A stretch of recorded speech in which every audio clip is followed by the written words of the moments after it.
What's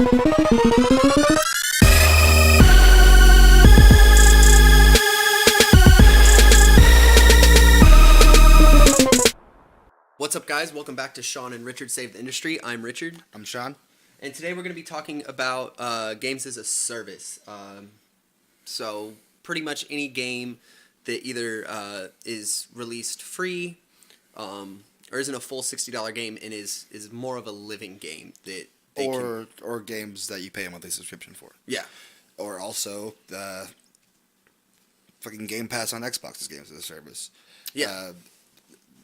PlayStation on demand, all that stuff is games as a service. Microtransactions, games as a service. It's kind of an Season passes, blanket battle thing passes. that we should have done before microtransactions. But we did not. If you want to hear us go really in depth into microtransactions, you can watch our previous video. Episode 4? 4, yeah. Yeah. So games as a service really began back in 2004 with WoW. Yeah. Was the first one that did it. And it was kind of a MMO specific thing for a really long time. Yeah, RuneScape did it. Well, in the technological sphere, a long time, like a few years. But yeah, it was mostly the thing that you did with MMOs. That you had your subscription-based MMOs and your free-to-play MMOs that had a bunch of like, oh, you can buy these fucking armor sets and stuff like that. Like, it was mostly them, and then it kind of got into it bled into the rest of the industry. Yeah, it started bleeding into the rest of the industry with mobile games. Which we'll talk about more in a future video, because I have a lot to say about that shit. Yeah, so it started with started going into these mobile games with all these microtransactions in them. Pay 99 cents to get ads removed and all that kind of stuff. More lives, Yeah. For whatever Yeah. your different games. Buying a game currency, all that stuff. And then it finally bled into console and PC games with games like For Honor, Rainbow Six Siege, what else? I mean, the Hitman games where they released it by season, and you had to pay, I think it was like $15 or so, maybe it was $18. Not exactly. It wasn't sure a lot, but it was more than like a normal sized DLC pack. But at the end of buying all the episodes, you've spent more than $60 on this game that altogether is one game. Yeah. So, games as a service in that way, Shit. I'm not a fan of. Yeah. Games as a service in more the way that For Honor and other games are kind of doing them is it's a way for the developer and the publisher to continue to make money off of the game while they continue to improve it. Which we talked about in microtransactions as being kind of necessary for the industry right now. Yes. Because games haven't really changed in price point.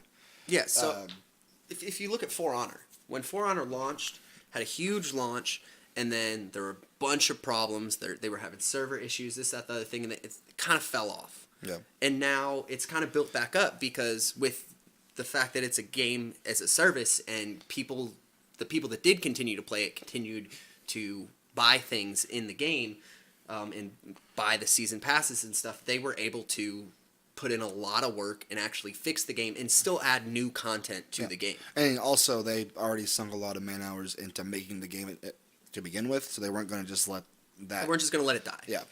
The same thing they did with... It's the same company, Ubisoft. The same thing they did with Siege. Siege had a revival after a pretty rocky first couple of years. Yeah. And now but people are still playing Siege. And that game's, 3-4 years old now? Yeah, but the reason I don't play Siege anymore is because of the user base. Yeah. But that's nothing... Both of those games have pretty toxic user bases. That's nothing that Ubisoft is at fault for. Yeah. They can't control who plays their games. Yeah. I mean, it's the same argument that can be had for Call of Duty. Like, I don't play Call of Duty anymore because I hate the user base. Or you'll sometimes see it on just in a different industry on YouTube. People will talk about how, oh, well, your fans go after people and like comment spam them and blah blah blah. Yeah, that has nothing to like. Yes, as the developer or the content creator, you should discourage that thing, that action. But you have no control of the people that consume your product. Be it content or a game. No, you can't. You're not allowed to have control of who consumes your product. Yeah. I mean, that's just like you just can't do that. It's bad business too. It's bad business and it's against the law. Yeah. You can't discriminate on that stuff. Yeah. Like that's what it would be. It would be discrimination if only these people can buy this. Like the people we've deemed respectable enough. Yeah. You get into some shady shit. Yeah. Then it turns into something else. But so it can be good if it's done right. Yeah. I really think Ubisoft did it well with those two games. As far as I think for like it's the best it's the only model for MMOs, but when used as a subscription service, that's the best model for them. Because WoW's subscription service has kept them far and away the best MMO versus, say, like a free-to-play game like Rift or Guild Wars 2. Like, I like those games, what I've played of them, but WoW has more money backing it. Because they also have the microtransactions that people are willing to pay for. Yeah. And for the most part, you can't use those items in PvP, so it's not a pay-to-win kind of situation. Yeah, it's only in PvE, so it might speed up your progress versus somebody else's, but who really gives a shit? Yeah, I mean, it's most of the time you're responsible for making sure you're not in an area where you're going to be going up against you're underleveled or don't have the right gear. Like if you're going into that area and you're not going into that area with some friends that are either above the level of that area or the correct level for that area, you're just going to get destroyed. Yeah. And it's your own fault entirely. But one issue that it causes is, games for a while have been argued, are they a product or a service? Yes. And depending on which one they're legally considered, it changes a lot of our rights as consumers and the rights of the developers and publishers as far as what restrictions can they put on us using their game. Yeah. Or is it that we are using their game or buying it to where it is ours? Exactly. And there's not actually a lot of case law on this. There hasn't been. I mean, it's a new thing. I mean, laws take a while to form. Yeah. There's already laws surrounding product and service. It just has to be figured out. Which is which?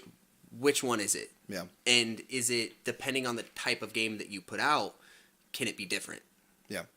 And I would definitely argue that it is different game to game, because a game like Kingdom Come, that's a product.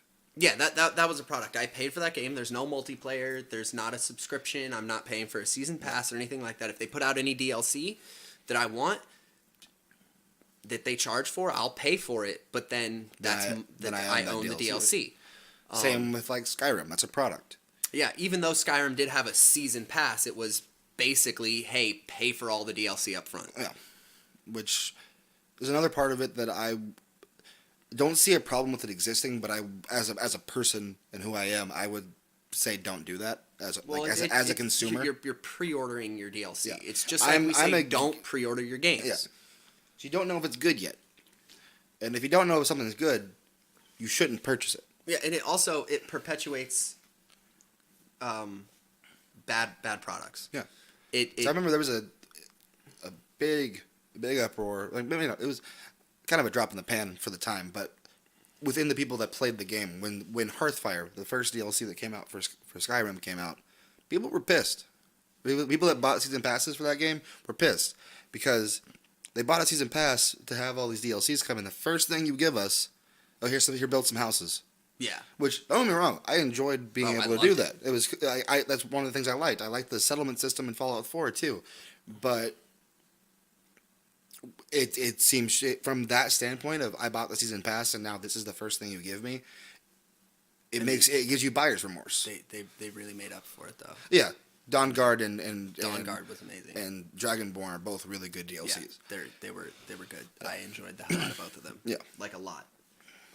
And I enjoyed Hearthfire too. I mean, I've heard other people give it shit, but like I thought it was a good DLC. I enjoyed. I would consider it more of. It should have been like a really, really. It was cheaper than Dawnguard and Dragonborn, but it should have been like a really cheap like add-on thing. Yeah. Like to get Mimi, like horse armor.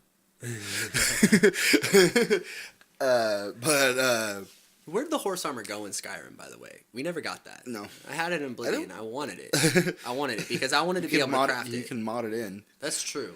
Yeah. I'm going to have to go do that.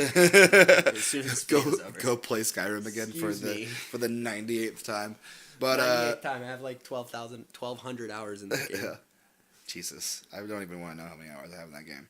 But well, that's across like multiple consoles because we have it on PC, Xbox One, and I still have it on my Xbox 360 at my parents' house. Like, we don't have an Alexa, so we don't have that version. Damn. Hey, Wiretap, play Skyrim. I have it on my I have it on my TI-84. But we're getting off topic now. But yeah, so they gave a lot of people buyer's remorse. They were like, "Oh shit, why did I get the season pass? This is what you're going to be releasing." They made up for it, sure, but it was a scary thought for the people that put the money into the season pass. Like, I will sometimes buy the season pass later on. Like, yeah. Like, oh, all the DLCs are out. I know they're all good. I haven't bought any of them yet. I'll just buy the season pass. That's what I did for The Witcher. That's what I did for Fallout 4. I did it for Witcher 3. I noticed all the DLCs were out. I hadn't played that game in like a year and a half. Noticed all the DLCs were out. I read a bunch of reviews about the DLC, and everyone was like, "Get them!" So I was like, "I'm just gonna."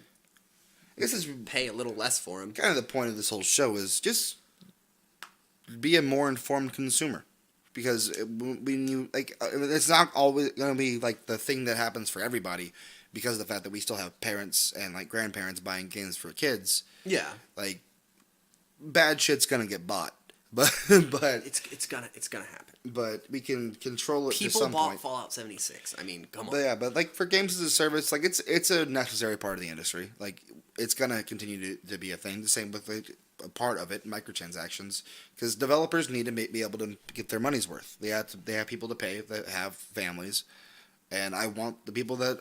It's basically like if we get like graphic designers to like make us intros or yeah, you got Dakota to make the intro music. Like you pay the people, pay the artists that make your lives easier or better. Yeah, in any kind of way. Like it's $60 is not that much for how much manpower and hours go into making a AAA game. It's really not, and we can touch on this in another video. But I mean, there's been a lot of talk about actually increasing the price. Yeah. It's been locked in at $60 for a long time.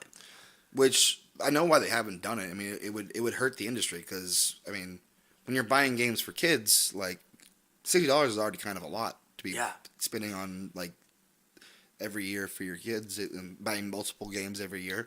Which is why it kind of sucks that like GameStop is kind of dying and like these kind of stores are kind of dying because of the fact that most games you could buy them online. I mean, I haven't bought a hard copy of the game, and I can't. Since I bought my Xbox One. Yeah, I can't even.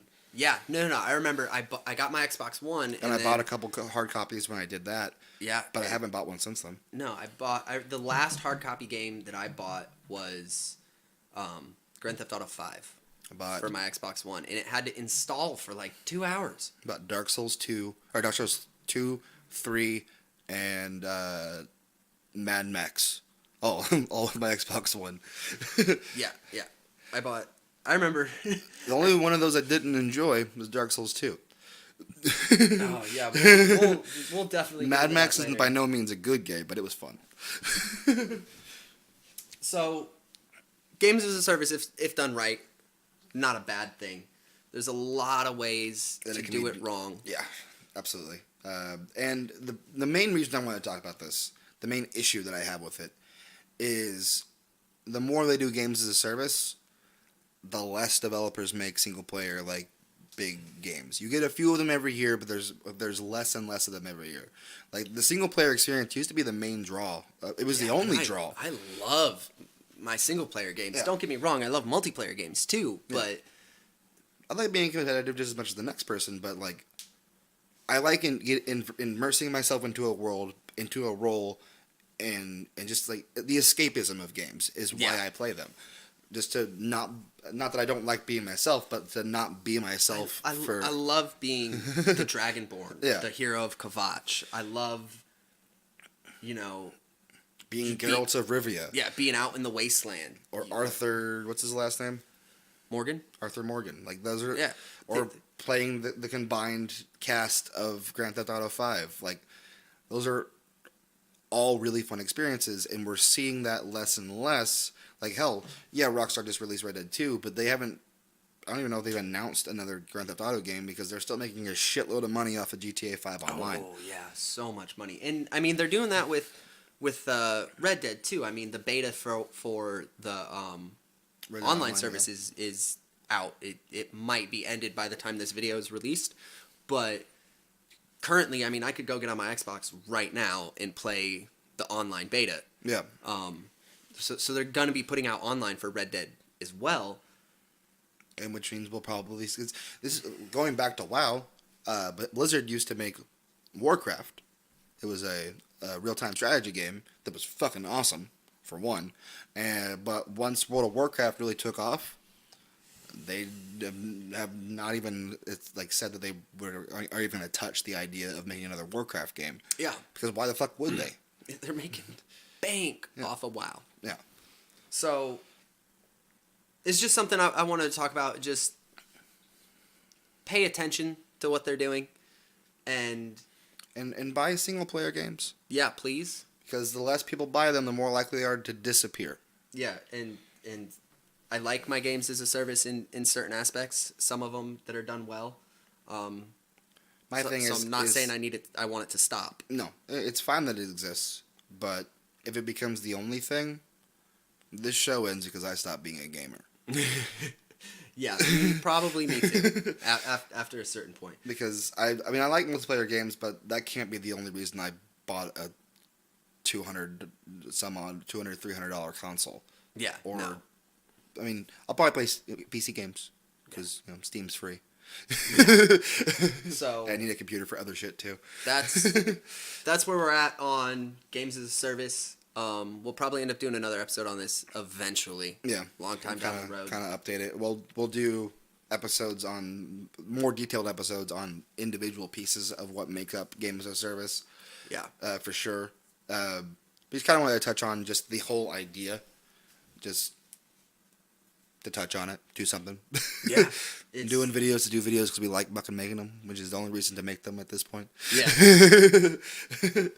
But yeah, nothing really to link as far as claims or whatever. I might link the Wikipedia article to the games as a service. We can do that. But always the socials for the show, for the channel, and for myself are on. I'm still not doing Twitter. I'm still not. Still just being a twat, not a twit. But yeah, so we'll see y'all next week. Yeah, and feel free to tell us what you think down in the comments. Yeah. I'd love to hear it. Yeah. I'd like to have a comment on a video. Yeah, it'd be kind of cool. We haven't told people to comment on them yet, so we should probably start doing that. Yeah, well, there's no... Yeah, because we have a decent amount of people that watch them regularly now. Maybe. Yeah. We'll see you guys next time. It's more than just us at this point, at least.